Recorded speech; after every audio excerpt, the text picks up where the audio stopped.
मेरा नाम दिव्या है। मेरे पति की मौत के बाद मेरे बेटे और मेरी बहुएं मेरा ख्याल नहीं रखते थे। वो मुझे बोझ समझते थे। वो अपनी अपनी ज़िंदगी में इतने बिजी हो गए थे कि अब उनके पास मेरे लिए वक्त ही नहीं था। मैं अपने छोटे से घर में अकेली रहती थी। मेरे बेटे मुझे अपने साथ रखना नहीं चाहते थे, इसलिए उन्होंने मुझे अपने घर के सामने एक छोटे से घर में शिफ्ट कर दिया था। मेरी तन्हाई मुझे अंदर से खाती जा रही थी और मुझे किसी ऐसे सहारे की ज़रूरत थी जो मेरे साथ रहें, मुझसे बातें करें, मुझे समझें। मेरे पति की एक दोस्त ने मेरे लिए रिश्ता भेजा और मुझसे शादी करने का प्रस्ताव रखा। ये बात जब मैंने अपने बेटे को बताई तो उन्होंने साफ मना कर दिया और गुस्से में मुझ पर चिल्लाने लगे कि माँ, आपको शर्म नहीं आ रही? आप इस उम्र में शादी करेंगी? आप क्या चाहती हैं कि हम समाज में मुंह दिखाने के काबिल न रहें? लोग हमें तरह तरह के ताने मारेंगे। हम ये ज़िल्लत भरी ज़िंदगी कैसे जिएंगे? आप ऐसा नहीं कर सकती। आप इस उम्र में शादी नहीं करेंगी। लेकिन मैंने अपने बेटों की बात नहीं सुनी और शादी के लिए हाँ कर दी और मैंने शादी कर ली। तब मेरे बेटों ने हर तरफ ये खबर फैला दी कि मैं कैरेक्टरलेस हूँ और अब उनका मुझसे कोई रिश्ता नहीं है। मुझे ये बात सुनकर बहुत दुख हुआ, लेकिन मैं अपने पति के साथ उनके घर पर ही रहने लगी और खुशी से अपनी ज़िंदगी गुजारने लगी। और फिर एक साल के बाद जब मैं घर पर अकेली थी तो गेट पर खटखटाने की आवाज़ आई। जब मेरे सारे बच्चे अपनी शादीशुदा जिंदगी में बहुत ही खुश और व्यस्त हो गए। मेरे पति का कुछ टाइम पहले ही देहांत हो गया था और मैं अकेली रहा करती थी। मुझे अपने पति की बहुत याद आती थी और बहुत ही अकेलापन महसूस होता था, लेकिन मैं चुप रहती थी। मेरे दो बेटे थे और एक बेटी थी। मेरे दोनों बेटे एक साथ रहते थे और उनके घर के सामने ही एक छोटा सा मेरा कमरा था और मैं वहीं रहती थी। अगर मेरी बेटी कभी अपने भाइयों के घर आई और मैं उसे अपने पास रुकने का कहती, तो वो मुझे साफ मना कर दिया करती थी और कहती कि माँ, आपको तो पता है मेरा अपना खुद का एक परिवार है, मैं उसको छोड़कर आपके पास कैसे रह सकती हूँ। बस ठीक है, जो चल रहा है उसे चलने दें। मैं कभी कभार आपसे मिलने आ जाती हूँ, बस यही बहुत है। मैंने उसकी तरफ हैरत से देखा और फिर मैं खामोश हो गई। मेरी तन्हाई मुझे अंदर से खाती जा रही थी। पूरा दिन मुझे ऐसा लगता था जैसे एक साल हो और बहुत मुश्किल से गुजरता था। रात तो मुझसे गुजारी ही नहीं जाती थी। मैं कई बार उठती बैठती, इधर उधर देखती, अपने आप से बातें करती, खुद से ही सोचती और फिर सोचते सोचते सो जाती। कोई भी मुझसे बात करने वाला नहीं था। बहुत बार मैं अपनी पोती और पोते से कह चुकी थी कि थोड़ा सा वक्त मुझे भी दे दिया करो। एक दिन में 1 घंटा ही सही मेरे पास आ जाया करो और मुझसे बात कर लिया करो। लेकिन कोई भी मेरे पास नहीं आता। लेकिन जब मेरे अपने बच्चों के पास ही मेरे लिए टाइम नहीं था, तो मैं दूसरों से क्या शिकायत करती। बस उन्होंने अपनी जिम्मेदारियां पूरी करने में अपनी सारी जिंदगी लगा रखी थी। एक बेटे के घर से सुबह का नाश्ता आता और दूसरे बेटे के घर से दोपहर का खाना और फिर एक बेटे के घर से रात का खाना। बस उनका फर्ज यही तक था और इसके अलावा वो कोई और जिम्मेदारी पूरी नहीं करते थे। और खाना देने भी वो खुद नहीं आते थे। उनके नौकर खाना लेकर आते और फिर जब दूसरी बार खाना लेकर आते तो पहले के खाने के बर्तन लेकर चले जाते थे। मेरा तो खाना पीना भी अब कम हो चुका था। मुझे बहुत बुरा लगता था जब मैं पूरा दिन घर में अकेली रहती थी। मुझे अपनी जवानी का वक्त याद आता था जब मैं बहुत खुशी से अपनी जिंदगी गुजार रही थी। मेरे पति जिंदा थे और मेरे बच्चों की शादी नहीं हुई थी। मेरे 2 बेटे और एक बेटी थी। मेरे बड़े बेटे का नाम राहुल था और दूसरे का नाम अजय था और मेरी सबसे छोटी और लाडली बेटी का नाम अंजलि था। मैंने उनकी परवरिश में कोई कमी नहीं की थी, उनकी हर ख्वाहिश पूरी की थी क्योंकि मेरे पति की सरकारी नौकरी थी। वो एक बहुत अच्छे इंसान थे। उनके देहांत के बाद ही मुझे इतनी मुश्किलों का सामना करना पड़ा। मेरे बच्चे अपनी शादीशुदा जिंदगी में बिजी हो गए। मेरे पति के एक दोस्त जो हमारे घर अक्सर आया जाया करते थे, उनका नाम रविंद्र सिंह था। उनकी पत्नी के देहांत को 1 साल हो गया था और उनके बच्चे बाहर दूसरी कंट्री में रहते थे। वो भी यहाँ अकेले रहते थे और उनका हाल भी कुछ मेरी ही तरह था। एक दिन अचानक उन्होंने मेरे लिए रिश्ता भेज दिया।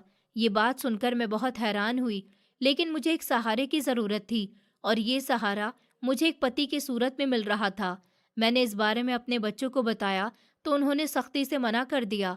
उन्होंने कहा कि आपको क्या ज़रूरत है इस उम्र में शादी करने की? आपको सब कुछ हम दे तो रहे हैं, आपकी हर ज़रूरत को हम वक्त से पहले पूरा कर देते हैं, तो फिर आपको शादी करने की क्या ज़रूरत है? मैंने उन्हें समझाने की कोशिश की कि तुम अपनी शादीशुदा जिंदगी में बहुत बिजी रहते हो, तुम्हारे पास मेरे लिए वक्त नहीं है, मुझे एक सहारे की बहुत ज्यादा जरूरत है और मैं चाहती हूँ कि मैं उनसे शादी कर लूँ ताकि मुझे उनका सहारा मिल जाए और उन्हें मेरा साथ। लेकिन मेरे बच्चों ने मेरी बात नहीं मानी और कहने लगे कि आप इस उम्र में शादी करेंगी, लेकिन आप इन सब चीज़ों के बारे में नहीं सोच रही हैं। समाज में हमारी कोई इज्जत है, आप इस उम्र में शादी करेंगी तो हमारी क्या ही इज्जत रह जाएगी। लोग तरह तरह की बातें करेंगे। आपको ये समझ क्यों नहीं आ रहा? तो फिर मैंने उनसे कहा कि तुम लोगों को मेरी बात समझ क्यों नहीं आ रही? मुझे एक सहारे की ज़रूरत है और मैं ये अपनी खुशी से ये शादी नहीं करना चाहती। शादी का मतलब नहीं है कि खुशी की खातिर या फिर किसी और वजह से करें। इसका मतलब किसी का सहारा लेना भी हो सकता है। लेकिन तुम लोग ये बात कहाँ समझोगे? तुम लोग अभी बूढ़े नहीं हुए हो, वक्त तो मुझ पर आया है और मैं जानती हूँ कि मैं किस तरह से अपने इस वक्त को गुजार रही हूँ। मेरे तीनों ही बच्चे मेरे खिलाफ हो गए और उन्होंने मुझे साफ कह दिया कि अगर आपको ये शादी करनी है तो आप कर लीजिए, लेकिन हम आपसे कोई भी रिश्ता नहीं रखेंगे और अगर आपने हमसे कोई भी रिश्ता रखने की कोशिश की तो अच्छा नहीं होगा। ये कहकर वो तीनों चले गए। मैंने अपने बच्चों के खिलाफ जाकर उनसे शादी कर ली। वो मुझे अपने साथ अपने घर ले गए। उनका घर बहुत बड़ा तो नहीं था, लेकिन उनका दिल बहुत बड़ा था। पूरी दुनिया में जहाँ पर मेरे अपने बच्चों को मेरी कोई फ़िक्र नहीं थी, वहाँ इस इंसान को मेरी इतनी ज़्यादा फ़िक्र थी कि उन्होंने मेरे दुःख का ख़्याल किया और मुझे समझा और मुझे सहारा देने के बारे में सोचा। ये उनका एहसान था जो उन्होंने मुझ पर किया।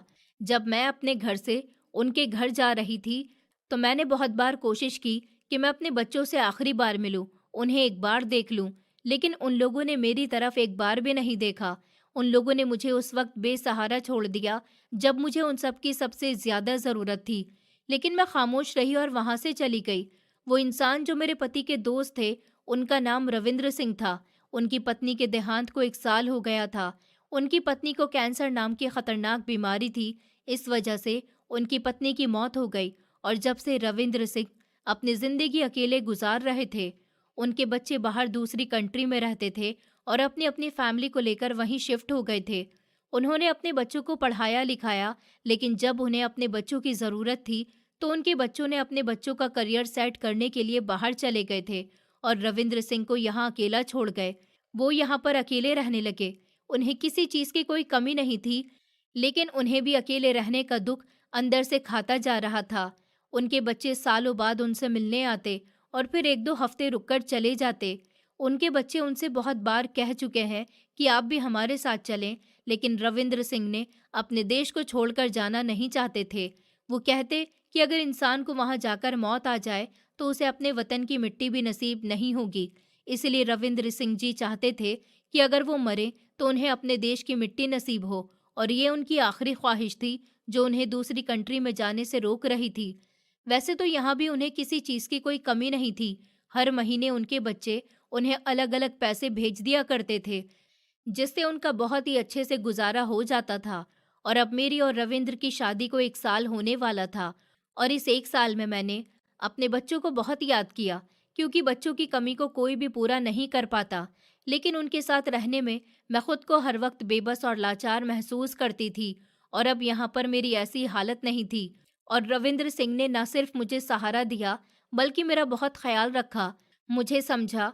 और वो मुझसे हमेशा एक ही बात कहते थे कि अगर तुम्हें अपने बच्चों से मिलना हो तो उनके पास चली जाना, उनसे मिलकर आ जाना।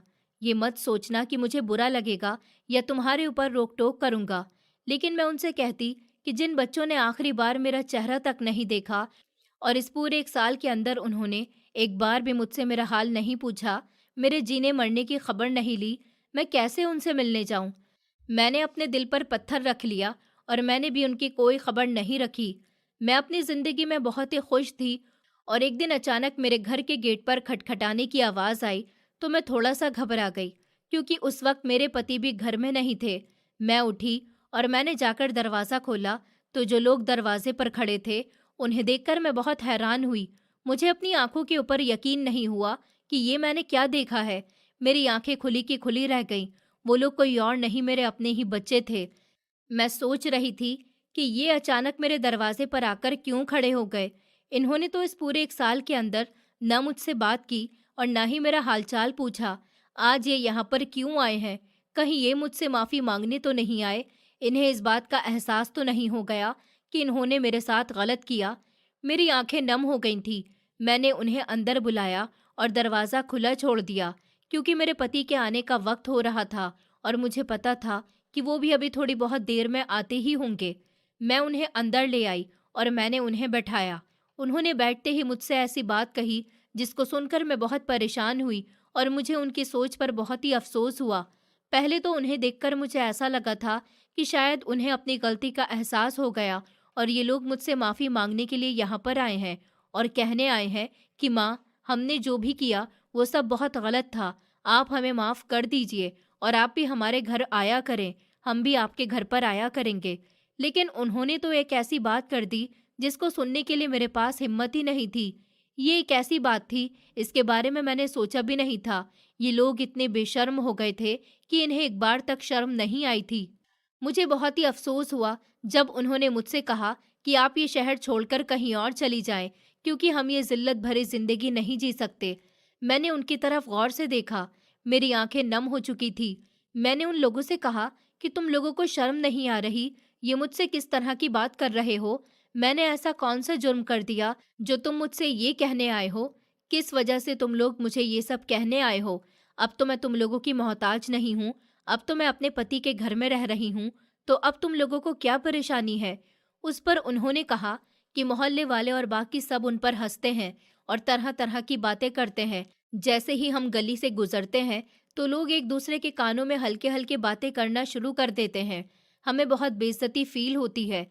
सब कुछ होने के बाद भी आपने इस उम्र में शादी क्यों की? आखिरकार आपको किस चीज़ की कमी थी? हमारी पत्नियां हमें हर वक्त ताने देती हैं कि तुम्हारी माँ बहुत ही चालाक और मतलबी औरत है। जब तक उन्हें कोई और सहारा नहीं मिला था, तो वो हमारे साथ रहती थी, हमारे साथ ही खाती पीती थी और हमसे ही हर वक्त नाराज रहती थी।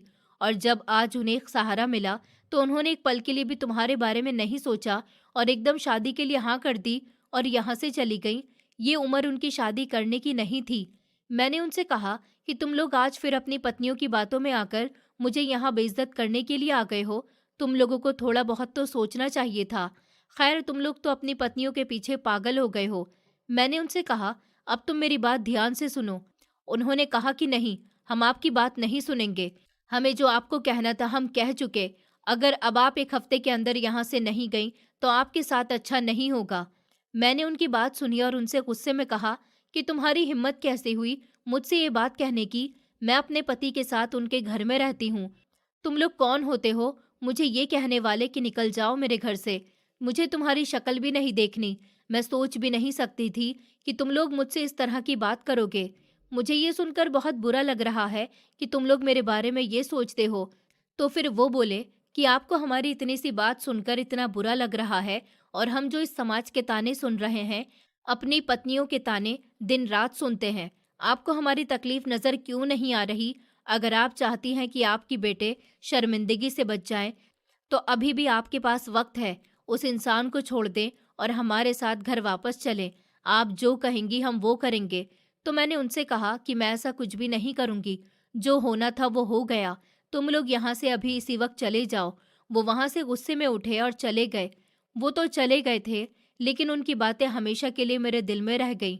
उनके जाने के बाद मैं खुद से नज़रें नहीं मिला पा रही थी। मैं बहुत रोई। फिर मैंने खुद को संभाला और जाकर मुंह धोया और फिर जाकर दरवाज़ा बंद किया। मैंने अभी दरवाज़ा बंद किया ही था कि एक बार फिर से दरवाजे पर खटखटाने की आवाज़ आई। मुझे लगा कि शायद वो लोग दोबारा मुझे धमकी देने आए हैं। मैं घबराकर दरवाजे के पास गई, तो फिर मेरे पति ने मुझे आवाज़ दी और कहा कि दरवाज़ा खोलो। उनसे सामान लिया और जाकर अंदर रख दिया। उन्होंने मेरा चेहरा देखा। मैंने उनसे बात को छुपाने की कोशिश की, लेकिन उन्हें मेरी हालत देखकर पता चल गया कि यहाँ कुछ न कुछ तो ज़रूर हुआ है। उसके साथ ही वो मेरे पीछे कमरे में आ गए। उन्होंने मुझसे पूछा कि तुम्हें क्या हुआ है? मैंने उनसे कहा कि नहीं, कुछ भी नहीं हुआ। तो वो मुझसे कहने लगे कि नहीं दिव्या, तुम मुझसे झूठ बोल रही हो। मुझे सच-सच बताओ, यहाँ क्या हुआ है? वो मुझसे पूछ ही रहे थे कि इतनी देर में मेरी आंखों में आंसू आ गए और फिर मैंने उन्हें पूरी बात बताई। उन्होंने पूरी बात सुनी तो वो हैरान हो गए और कहने लगे कि पता नहीं क्यों तुम्हारे बच्चे तुम्हारे साथ इतना बुरा व्यवहार कर रहे हैं, उन्हें तुम्हारे साथ ऐसा व्यवहार नहीं करना चाहिए कि आखिरकार तुम उनकी माँ हो, उन्हें तुम्हारे साथ ऐसा नहीं करना चाहिए। और फिर उन्होंने मुझे संभाला और सहारा दिया और कहने लगे कि तुम परेशान मत हो, एक दिन तुम्हारे बच्चों को अपनी गलती का एहसास हो जाएगा और वो तुमसे ज़रूर माफ़ी मांगेंगे और तुम्हारे पास वापस लौट कर आ जाएंगे। उनकी ये बात सुनकर मुझे थोड़ी बहुत हिम्मत मिली और फिर कुछ दिन के बाद मैं इस बात को भूल गई और फिर से अपनी ज़िंदगी में खुशी से रहने लगी। मुझे पता नहीं था कि आगे मेरी ज़िंदगी में क्या होने वाला है, क्योंकि मेरे बच्चे बहुत ही कामयाब हो चुके थे और अपनी अपनी ज़िंदगी में बहुत ज़्यादा आगे बढ़ चुके थे। मुझे इस बात की खबर नहीं थी कि ज़िंदगी एक बार फिर उन्हें मेरे दरवाजे पर ले आएगी। मुझे तो यकीन ही नहीं हो रहा था कि ये दुनिया मेरे बच्चों को जीने नहीं देगी और उन्हें ताने दे देकर बेइज्जत करती रहेगी। अगर उन्हें वक्त रहते समझ आ जाती तो आज उनके साथ ये सब नहीं हो रहा होता। और फिर आखिरकार कुछ यूं हुआ कि मेरी छोटी बेटी, जिसका पति एक बहुत ही बड़ा बिजनेसमैन था और बहुत ज़्यादा अमीर था, उसका बिजनेस में लॉस हो गया, जिसकी वजह से उसे बहुत सी परेशानियों का सामना करना पड़ा। और फिर जब वो अपने दोनों भाइयों के पास मदद के लिए गई, उसके भाइयों ने उसकी मदद करने से साफ मना कर दिया और उसको नाउम्मीद वापस भेज दिया। मेरी बेटी को अपने भाइयों के इस व्यवहार से बहुत बुरा लगा, क्योंकि वो उनके पास किसी उम्मीद से गई थी, लेकिन भाइयों ने उसकी मदद नहीं की। ये मेरी वही छोटी बेटी थी जिसने मुझसे कहा था कि माँ, अगर आपने शादी की तो मैं कभी आपके घर नहीं आऊंगी और नहीं आपसे बात करूंगी। उसने तो मुझसे ये तक कहा था कि अगर आप मर भी गईं तो मैं आपकी शक्ल नहीं देखूंगी। उसकी इतनी बड़ी बात कहने के बाद भी मैंने उसे कोई जवाब नहीं दिया था और चुप ही रही थी। आज जिंदगी ने उसी बेटी को ही मेरे दरवाजे पर लाकर खड़ा कर दिया था। वो बहुत ही परेशान थी, उसके पास खाने के लिए एक वक्त की रोटी भी नहीं थी। मैं अपने भाइयों के पास इस उम्मीद से गई थी कि वो उसकी कुछ मदद करेंगे, लेकिन उन्होंने भी उसकी कोई मदद नहीं की। वो दर बदर की ठोकरें खाने लगी और आखिरकार हालात उसे मेरे दरवाजे पर ले आए। एक दिन वो मेरे घर आई और उसे देखकर मुझे बहुत हैरानी हुई। मुझे लगा शायद ये भी मुझे धमकी देने आई है और कहने आई है कि माँ आप यहाँ से चली जाएं, या फिर ये भी मुझे कुछ ना कुछ बातें सुनाने आई है।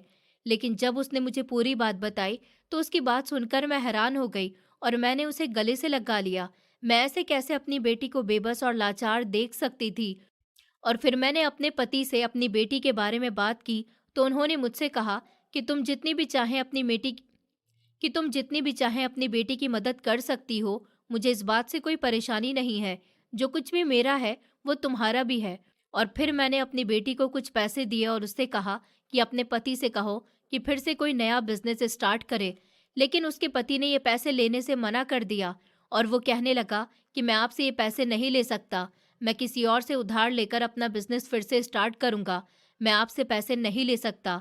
तो फिर मैंने उससे कहा कि बेटा, तुम्हें परेशान होने की ज़रूरत नहीं है और ना ही तुम अपने आप को पराया समझो, बल्कि तुम मेरे बेटे ही हो। जब भी तुम्हें ज़रूरत हो तो मुझसे मदद मांग सकते हो, मुझे बहुत अच्छा लगेगा। अगर तुम मेरे पैसों से अपना बिजनेस फिर से स्टार्ट करोगे और जब भी तुम्हें पैसों की ज़रूरत हो तो तुम बिना किसी शर्म के मुझसे मांग सकते हो।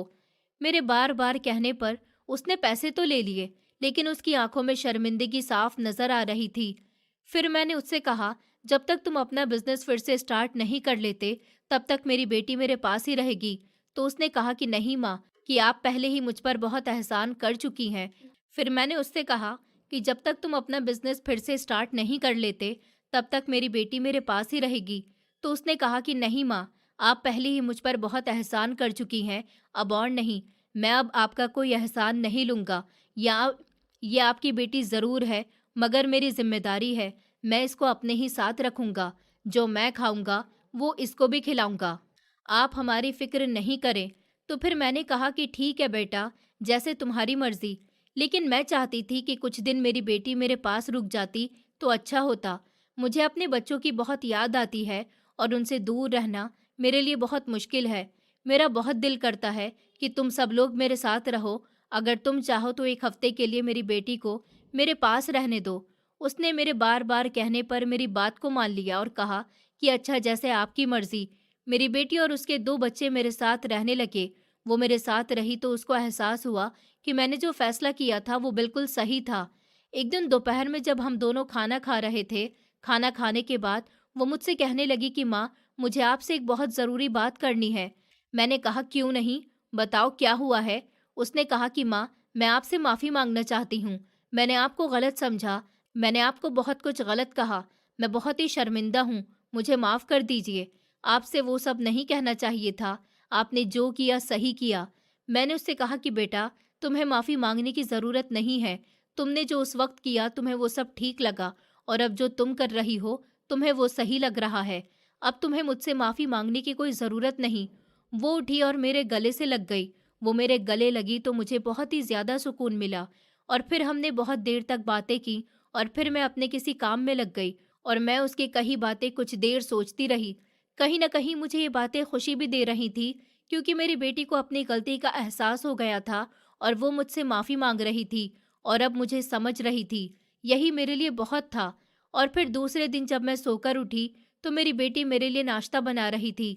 मैंने उसे बहुत रोका और कहा कि मुझे काम करने की आदत है बेटा, मैं नाश्ता बना लूँगी।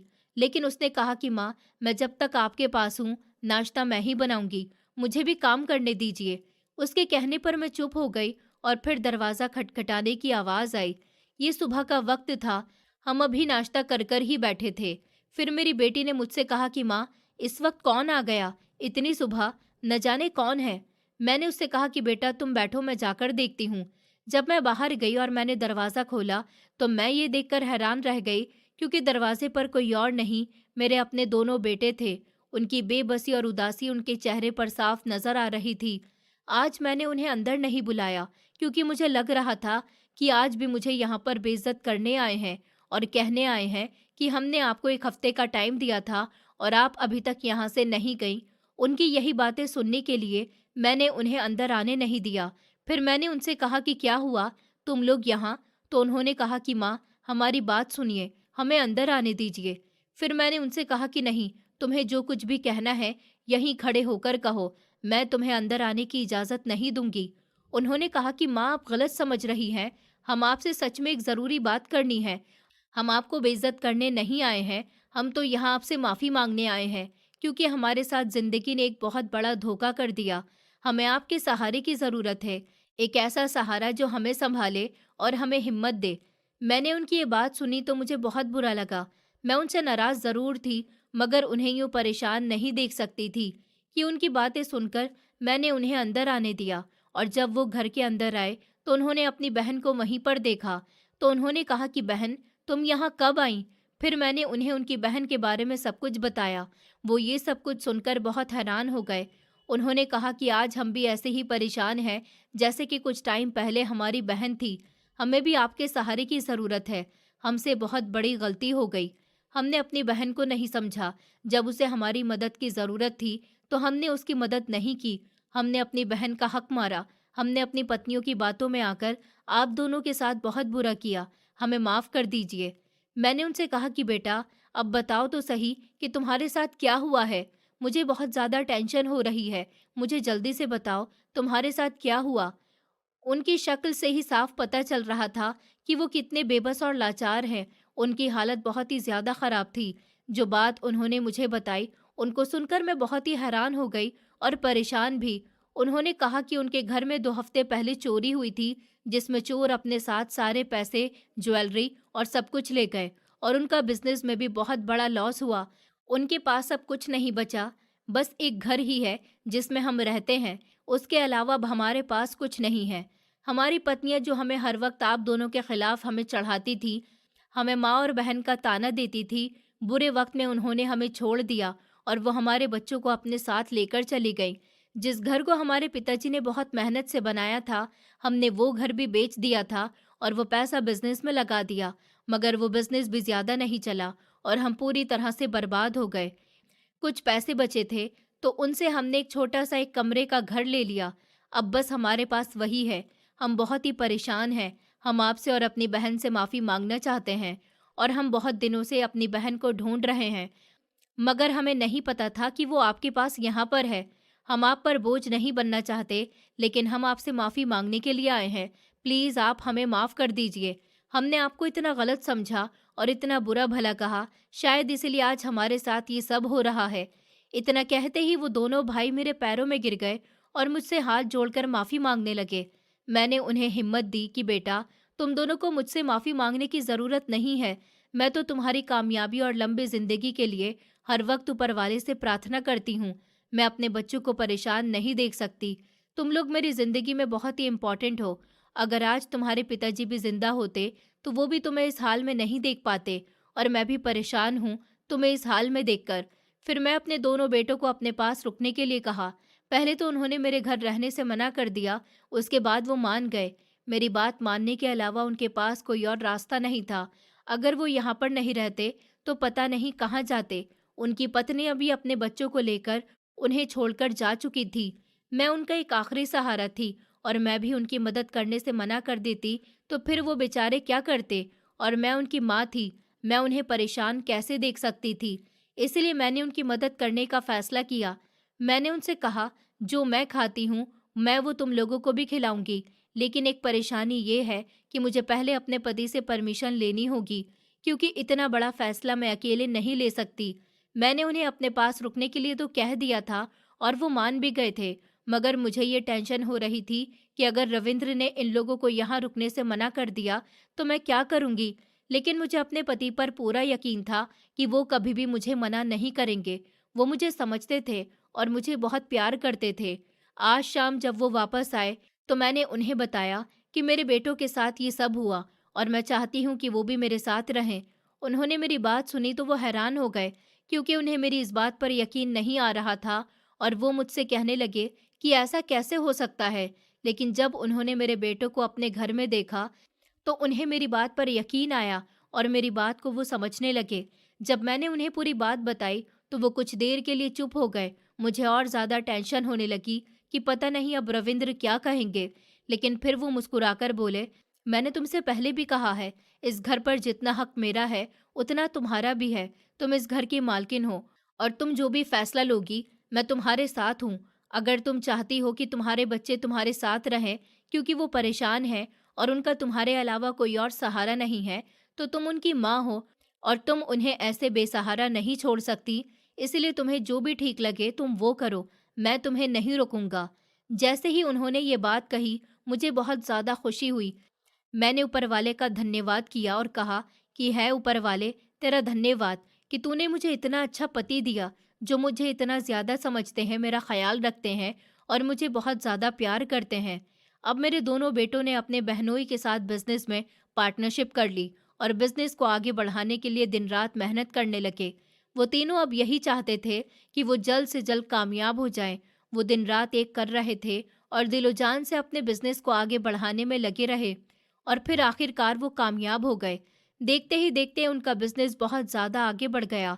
इन लोगों का काम इतना ज़्यादा आगे बढ़ गया था कि अब इनके पास दूसरी कंट्री से भी ऑर्डर आने लगे थे। बहुत जल्द उन्होंने अपना वो सब कुछ वापस हासिल कर लिया जो उन्होंने अपनी नादानियों की वजह से खोया था। अब बात ये थी कि उनके बच्चे और उनकी पत्नियां जो उन्हें बुरे वक्त में छोड़कर चले गए थे, अब वो कहाँ होंगे। मैं अपने बच्चों से बहुत बार कह चुकी थी कि तुम चाहे जितनी भी कामयाबी हासिल कर लो, चाहे जितना भी पैसा कमा लो, लेकिन अपनी माँ को कभी मत भूलना और अपने बच्चों को अपने घर में वापस ले आओ, क्योंकि इन सब पर तुम्हारे बच्चों का हक है। लेकिन वो मुझसे कहते कि माँ, जिन्होंने हमें बुरे वक्त में अकेला छोड़ दिया, जिस वक्त उन्हें हमारा साथ देना चाहिए था, हमारा सहारा बनना चाहिए था, उस वक्त वो हमें छोड़कर चले गए, तो अब कैसे हम उन्हें इस घर में वापस ले आएं। मैंने उन्हें बहुत समझाया कि बेटा, गलतियां तो सबसे हो जाती हैं और फिर ये तो तुम्हारा अपना ही खून है। अपने बच्चे और पत्नियों को माफ़ कर दो और जाओ उन्हें ले आओ। जब वो अपनी पत्नी और बच्चों को लेने गए तो उनके बच्चों की हालत बहुत बुरी थी। उनके मामा मामी उनके ऊपर बहुत जुल्म किया करते थे और उन्हें एक वक्त का खाना भी ठीक से नहीं दिया करते थे। आज तो उन्होंने हद ही कर दी थी। उन्होंने बच्चों पर चोरी का इल्ज़ाम लगाकर उन्हें घर से बाहर निकाल दिया था। असल में मेरी दोनों बहुएं आपस में सगी बहनें थीं और उन दोनों की शादी मेरे दोनों बेटों से हुई थी, और ये दोनों बहनें बहुत ज़्यादा चालाक और तेज़ थीं। इन्होंने अपने भाइयों की ज़िंदगी में इस तरह से जहर घोला था कि उन्होंने अपनी पत्नियों को घर से बाहर निकाल दिया और उन पर बहुत जुल्म किया करते थे। उनके भाई जब शाम को काम से आया करते थे तो वो अपने भाइयों को अपनी भाभी के खिलाफ चढ़ाती थी और बहुत बुरा भला कहती थी, जिसकी वजह से उन्हें एक दिन गुस्सा आया और वो अपनी पत्नियों को मारते पीटते उन्हें बुरा भला कहते क्योंकि गुस्से में इंसान पागल हो जाता है। उन्हें समझ ही नहीं आता कि वो क्या कर रहा है। एक दिन उन दोनों बहनों ने एक ऐसी चाल चली और अपनी भाभीियों को इस तरह फंसाया कि उनके भाइयों ने अपनी पत्नियों को घर से निकाल दिया और फिर कुछ टाइम के बाद उन्होंने अपनी बहनों की शादी कर दी। जब उन्होंने अपनी बहनों की शादी कर दी तो उन्हें पता चला कि गलती उनकी पत्नियों की नहीं बल्कि उनकी बहनों की हुआ करती थी। उनकी बहनें झूठ बोलकर उनकी पत्नियों के खिलाफ उन्हें चढ़ाती थी और उन्हें सारा सच पता चल गया। उनकी भाभीियों ने सारा सच उनके भाइयों को बता दिया था, लेकिन फिर भी उन्होंने अपनी बहनों को माफ़ कर दिया और अपनी ज़िंदगी खुशी से गुजारने लगे, क्योंकि जो गलती वो पहले कर चुके थे अब वो दोबारा नहीं करना चाहते थे। इसीलिए उन्होंने अपनी बहनों से कहा कि तुम हमारे घर नहीं आया करो, हम तुम्हारे घर आकर तुमसे मिल लिया करेंगे। तो मेरी बहू के भाई महीने में एक बार उनके घर आते थे। मेरी बहुएं अपने भाइयों के घर नहीं जाती थी और जब वो बुरे वक्त में मेरे बेटों का साथ छोड़कर चली गई थी तो अपने भाइयों के घर में रह रही थी। उनकी भाभियां उनसे बदला लेना चाहती थी और उनसे बहुत परेशान हो चुकी थी, क्योंकि वो जानती थी कि अगर वो कुछ और टाइम उनके घर में रुकी तो फिर से पहले की तरह वो उनके घर खराब कर देंगी। क्योंकि मेरी बहू की आदत अभी भी वही थी और उन्होंने सुधारने का नाम नहीं लिया था। ऊपर वाले ने उन्हें समझाने के लिए उनसे सब कुछ छीन लिया, लेकिन फिर भी वो समझी नहीं और दोनों की दोनों बहनें सुधरने का नाम ही नहीं ले रही थी। वो समझती थी कि कैसे वो अपने अहंकार में इस कदर डूब चुकी थी कि उन्हें कुछ दिखाई नहीं दे रहा था। उन्हें अपने अलावा कुछ और नजर नहीं आता था। जैसे ये मुश्किल परिस्थिति में अपने पतियों का साथ देने की जगह वो उन्हें छोड़कर अपने भाइयों के घर चली गई थी। उनकी भाभियां उनसे पहले ही परेशान थीं और अब उन्होंने उन्हें अपने घर में ज्यादा इम्पोर्टेंस नहीं दी थी। उनकी भाभियां उनसे घर का सारा काम करवाती, उनके बच्चों से काम करवाती और उनके साथ बहुत सख्त व्यवहार करती।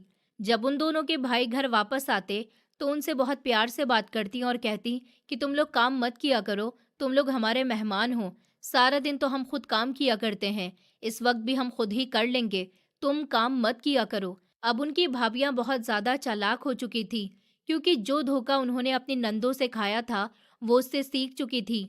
आज जब मेरे बेटे अपने बच्चों को लेने के लिए गए, उनकी भाभीियों ने उन दोनों को और उनके बच्चों को घर से बाहर निकाल दिया और उन पर चोरी का इल्जाम लगाया।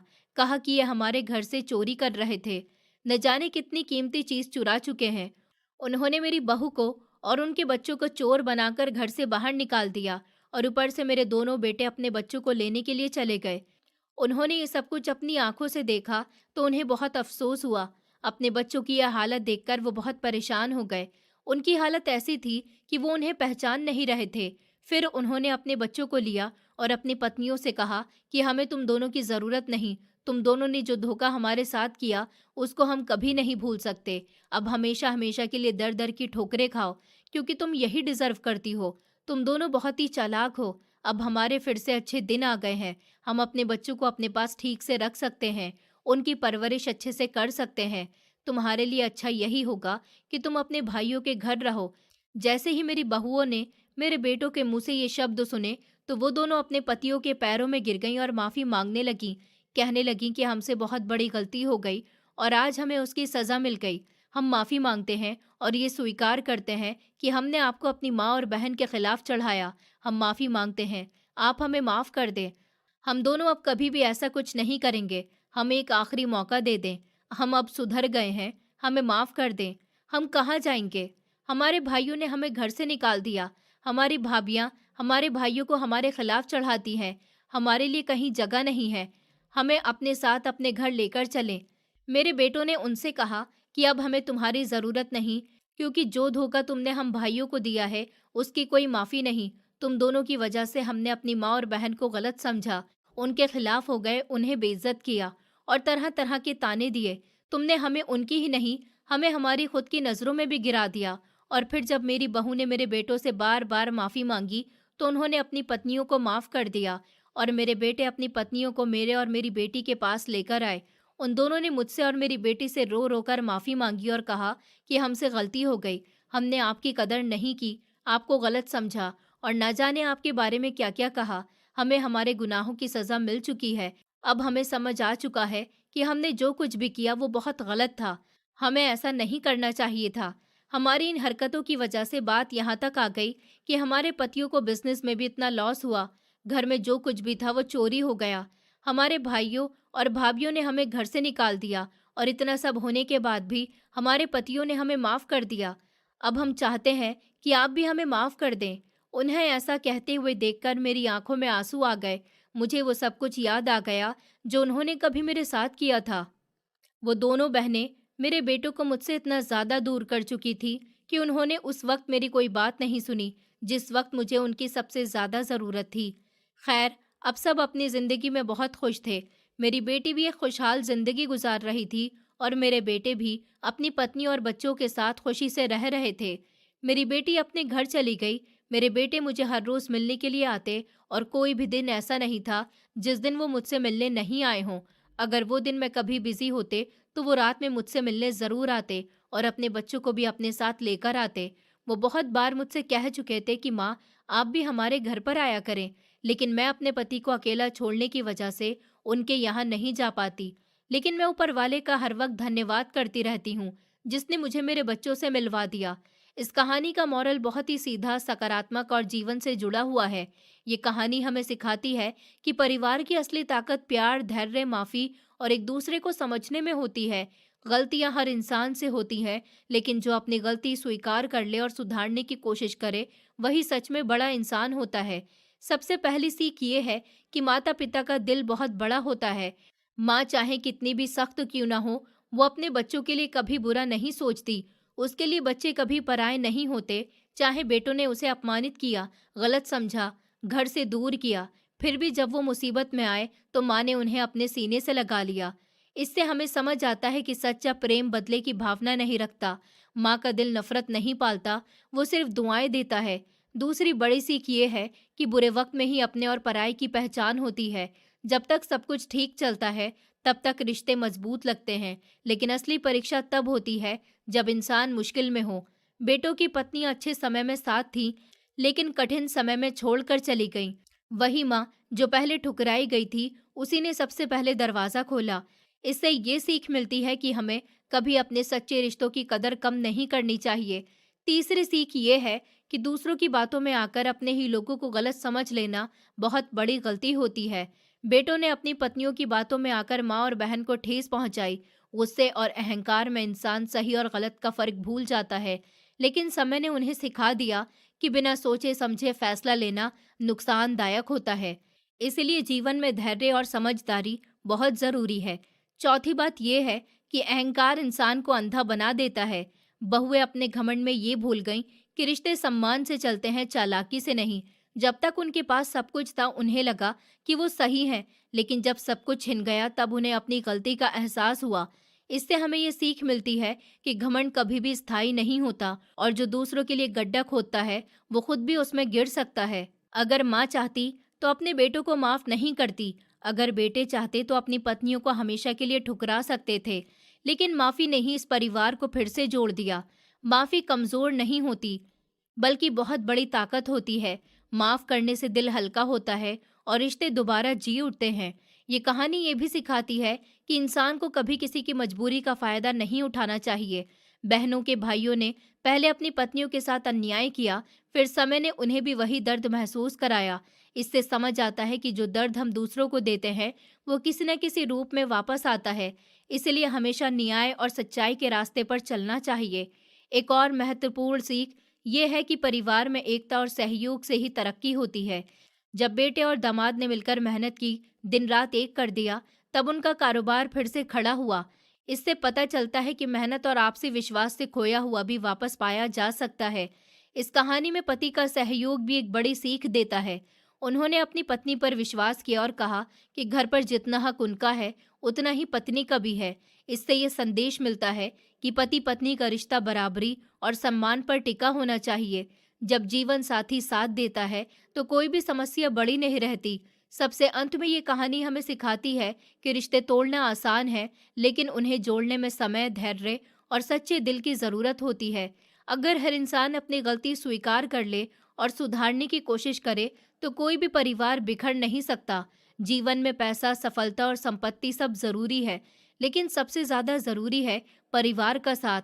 इस कहानी का सच्चा और सकारात्मक मोरल यही है कि चाहे कितनी भी गलतफहमियां क्यों ना हो जाएं, सच्चा प्यार और माफी रिश्तों को फिर से जोड़ सकते हैं। माता पिता का सम्मान करें, अपनों की बात सुने और कठिन समय में एक दूसरे का साथ ना छोड़ें, क्योंकि अंत में इंसान के पास अगर कुछ रहता है तो वो उसका परिवार ही होता है। जीवन में परिस्थितियां चाहे जितनी भी बदल जाएं, रिश्तों की नींव अगर सच्चे प्रेम और विश्वास पर टिकी हो तो उन्हें दोबारा मजबूत किया जा सकता है। कभी कभी समय हमें ऐसे मोड़ पर लाकर खड़ा कर देता है जहां हमें अपने ही फैसलों पर शर्मिंदगी महसूस होती है, लेकिन वही समय हमें बेहतर इंसान बनाने का मौका भी देता है। इस कहानी में बच्चों ने अपनी गलती को स्वीकार किया। ये बात अपने आप में बहुत बड़ी बात है। गलती करना गलत नहीं, लेकिन गलती मानना और सुधारना सबसे बड़ा साहस है। ये कहानी हमें ये भी सिखाती है कि किसी के कहने पर अपने रिश्तों को तोड़ देना समझदारी नहीं होती। जब इंसान दूसरों की बातों में आकर अपने ही लोगों से दूरी बना लेता है तो वो धीरे धीरे अकेला पड़ जाता है। रिश्तों में विश्वास बहुत जरूरी होता है। अगर बेटों ने पहले ही धैर्य से काम लिया होता और अपनी माँ की बात भी सुनी होती तो शायद हालात इतने खराब नहीं होते। इसलिए जीवन में किसी भी निर्णय से पहले सच्चाई को परखना जरूरी है। इस कहानी का एक महत्वपूर्ण संदेश ये भी है कि बुरा समय हमेशा कुछ सिखाने के लिए आता है। जब बेटों के पास सब कुछ था तब उन्हें अपनी माँ की कीमत समझ नहीं आई, लेकिन जब समय ने उनसे सब कुछ छीन लिया तब उन्हें एहसास हुआ कि सबसे बड़ा सहारा माँ ही होती है। हमें अपने अपनों की कदर अच्छे समय में ही करनी चाहिए, क्योंकि बुरा वक्त कभी भी आ सकता है। बहुओं की कहानी भी हमें एक सीख देती है। उन्होंने जब देखा कि उनके कर्मों का परिणाम उनके सामने आ चुका है तो उन्होंने अपनी गलती स्वीकार की। जीवन में बदलाव संभव है अगर इंसान सच में बदलना चाहे। किसी को हमेशा के लिए बुरा मान लेना सही नहीं होता। अगर सामने वाला सच्चे दिल से पश्चाताप करे तो उसे एक और मौका देना चाहिए। यही परिवार की खूबसूरती है। ये कहानी हमें ये भी सिखाती है कि परिवार में सबसे बड़ी ताकत एकता होती है। जब सब अलग अलग थे तो हर कोई परेशान था, लेकिन जब साथ आए तो हालात सुधरते गए। मिलकर मेहनत करने से व्यापार भी सफल हुआ और घर में खुशियां भी लौट आई। इससे ये समझ आता है कि मिलजुल कर रहना ही सबसे बड़ी ताकत है। अंत में इस कहानी का सार यही है कि जीवन में प्यार, धैर्य, माफी और समझदारी से हर समस्या का समाधान निकल सकता है। परिवार ही वो जगह है जहां इंसान बिना डर और बिना शर्त के लौट सकता है। इसलिए रिश्तों को संभाल कर रखें, अपनों को समय दें और कभी भी अहंकार को अपने प्यार से बड़ा ना होने दें। यही सच्ची सीख है और यही इस कहानी का असली सबक है। दोस्तों, उम्मीद करती हूँ आपको हमारी कहानी पसंद आई होगी। कहानी पसंद आई है तो वीडियो को लाइक करें, चैनल पर नए हैं तो चैनल को सब्सक्राइब करें और हाँ, नोटिफिकेशन बेल को ज़रूर दबाएं ताकि अगली अपडेट सबसे पहले आपको मिले।